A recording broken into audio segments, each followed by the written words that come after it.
Hello everybody, my name is Chris. I'm from South Australia, Adelaide. I'm actually in the same township as Unlisted Leaf, which is pretty awesome. I have 10, 7, and 3-year-old girls. They actually bumped into them the other day and they were so excited. Well, particularly the 10-year-old who actually watches these videos frequently. But look, we started a family little Pokemon business about 6 or so months ago, and we've heavily been collecting since the Astral Radiance release. And since that time, my background is actually in accounting, data analysis, software analysis, systems design. So I've sort of just had a little bit of fun, pulling cards with my kids and logging this data. So essentially with my kids, as we pull out ultra rares, secret rares, amazing rares, that kind of information, we just simply log the number here. And there's a little formula which looks up a pricing data set to give us some reference from the TCG Player website to sort of get an idea on rarity. We're not overly concerned about price, but it's just a good indication on, oh yeah, what is the market perceiving to be rare?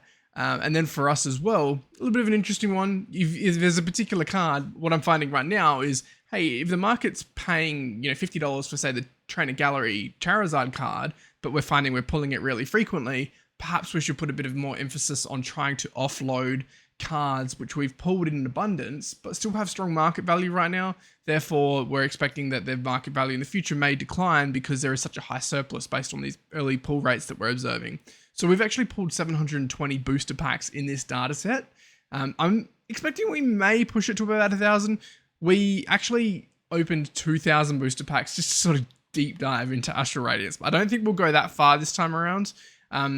The reason it was good with Astral Radiance for us is that we've been doing a lot of bulk trading with our customers. So sometimes people will give us their rares, we'll give them our rares. Sometimes people will just trade in bulk commons and uncommons in exchange for our single rares. So we have been able to offload them, but I think probably each release, it's probably better for us to, aim around that 20 to 30 booster box target and, create a data set each time and share it with anyone and everyone who's interested. So just to quickly walk through how this data set is compiled, pricing data is based on an API that I've put together, which calls on the TCG Player website, going behind the scenes to scrape some of the attributes. Essentially, I can actually configure this to every 24 hours, synchronize the US dollar value, just, if it's of any value to anyone. We also have, essentially you can clone these sheets as well if you'd like to. I'm coming up with some, automatic text to help us do some YouTube short videos, which, will allow us to, record a particular card that we've opened, put in some statistics, like, this card we've managed to pull 1 out of 20 booster boxes or 1 out of 720 booster packs, and it has a pull rate of 1 in every 120 booster packs, for example. So column E is probably what you're mostly interested in. What's the card? How many packs do we have to pull it?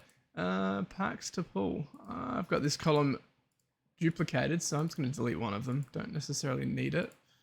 Hopefully none of my reference queries used it. Nope, we're all good. We're clear. I also used to have this card image lookup, so that would be based on the Pokemon website, and I can bring it back in. It is just like this. This is our Astral Radiance sheet. I'll also share that in the description.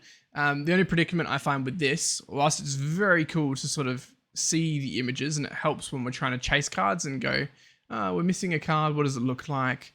All within the one sheet.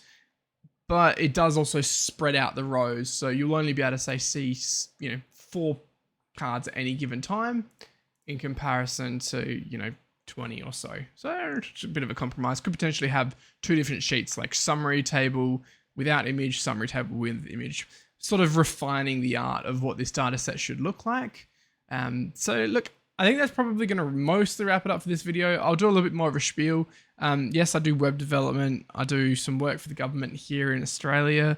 Yeah, and in regards to Pokemon, which is probably more relative to this video anyway, we're also working on creating vending machines. So we've got little shorts videos that you're doing updates on our vending machine. I might do a full format video at some point if I can get some time. I've been struggling to keep up with everything at the moment, but essentially we are creating vending machines, populating with Pokemon cards, doing a design wrap process. This is super early days proposal from, where did my screen go? From one of our artists that we've hired through a website called 48 Hour Logos. They put together this concept. I've been slicing and dicing it. So the front here, essentially, I need the dots to come across to be more consistent across the front fascia plane. Trying to work out what descriptions we want to have on the vending machine for support purposes. Do we create a Discord channel? My daughter, Avery, my 10-year-old, has been creating art. So she's been doing permutations on art that exists out there. So I'm going to try and get some of her drawings on here as well, embedded in it. Maybe swap out, these generic gaming references over here. There's a few different things I want to change, but look, we're pretty happy with the Pipe Attack logo. It's just trying to slice and dice, but you get like a good general sense of how it's going to look.